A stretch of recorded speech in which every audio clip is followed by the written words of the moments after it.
కాంగ్రెస్ నాయకులు ఎన్నికల ప్రచారంలో దేవుళ్లను సైతం వదలడం లేదని పెద్దపల్లి పార్లమెంట్ ఇన్ఛార్జ్ ఓరగంటి రమణారావు విమర్శించారు. ఈ మేరకు మంగళవారం సెంటనరీ కాలనీలో ఏర్పాటు చేసిన విలేకరుల సమావేశంలో ఆయన మాట్లాడుతూ ముఖ్యమంత్రి ఎన్నికల ప్రచారంలో భాగంగా దేవుళ్లపై ప్రమాణాలు చేస్తూ ఇచ్చిన హామీలన్నీ అమలు చేస్తానని చెబుతున్నారని అన్నారు. రాష్ట్ర ప్రభుత్వం హామీల అమలుపై, ప్రభుత్వ ఆర్థిక పరిస్థితిపై శ్వేతపత్రం విడుదల చేస్తే ప్రజలకు నమ్మకం కలిగితే ప్రజలు ఆదరిస్తారని అన్నారు. తాము సైతం వారికి బ్రహ్మరథం పడతామని అన్నారు. 100 ఏళ్లు కలిగిన కాంగ్రెస్ పార్టీకి 3 నియోజకవర్గాల్లో అభ్యర్థులు లేరని, బయటి పార్టీల నుంచే వచ్చి వారి కోసం ఎదురు చూసే పరిస్థితి ఉందని తెలిపారు. ప్రజలతో సంబంధం లేని వంశీ కావాలా, అన్నా అని పిలిస్తే ఉన్నా అని పలికే ఈశ్వరన్న కావాలా, ప్రజలు ఆలోచించుకోవాలని అన్నారు. ఈరోజు మంత్రి కాన్స్టిట్యున్సీలోని అందరి నాయకులతోటి, కార్యకర్తలతోటి మంత్రి పుట్టమద గారు, మన జడ్పీ చైర్మన్ గారి ఆధ్వర్యంలో అందరినీ కలుసుకోవడం జరిగింది. చాలా సంతోషం. ఈరోజు మనం చూస్తున్నాం, ఎన్నికలు అనగానే ప్రజలను మభ్యపెట్టడం,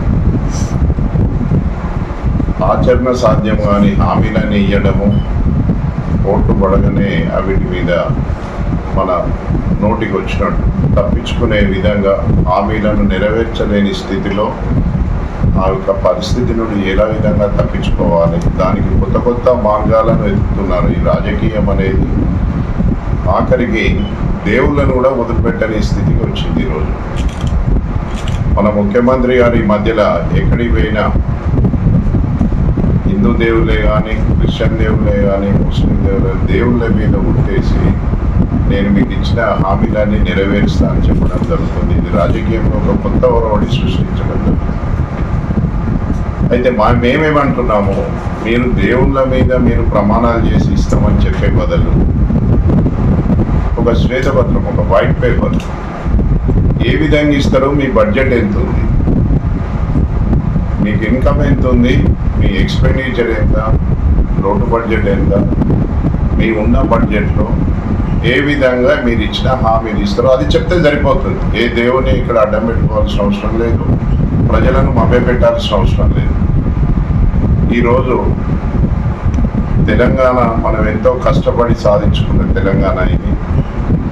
అందరం ఎన్నో కష్ట నష్టాలకు వచ్చి ఎన్నో త్యాగాలతో తెచ్చుకున్న తెలంగాణ ఇది. ఈరోజు మేధావి వర్గం కానీ, చదువుకునే విద్యార్థులు కానీ, యువకులు కానీ మీరందరూ ఒకటే ఆలోచించాలి.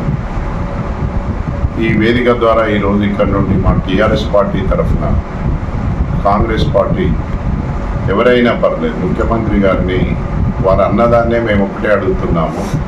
మీరు ఏ దేవుని మీద ప్రమాణం చేయాల్సిన అవసరం లేదు, ఎక్కడ కూడా మిమ్మల్ని ఎవరో ఏమంటం లేదు. అనవసరంగా దేవుళ్ళను కూడా రాజకీయంలోకి లాగడం ఎందుకు?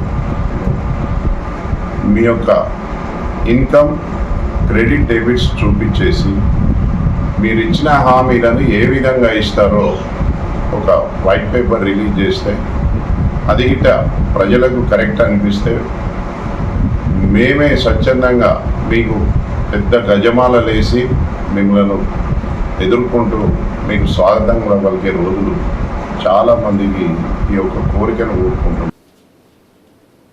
ఈ కార్యక్రమంలో మండల పార్టీ అధ్యక్షులు శంఖేశి రవీందర్, నాయకులు మ్యాదనవేడి కుమార్ యాదవ్, పూదరి సత్యనారాయణ గౌడ్, కాపురబోయిన భాస్కర్, దామెర శ్రీను తదితరులు పాల్గొన్నారు.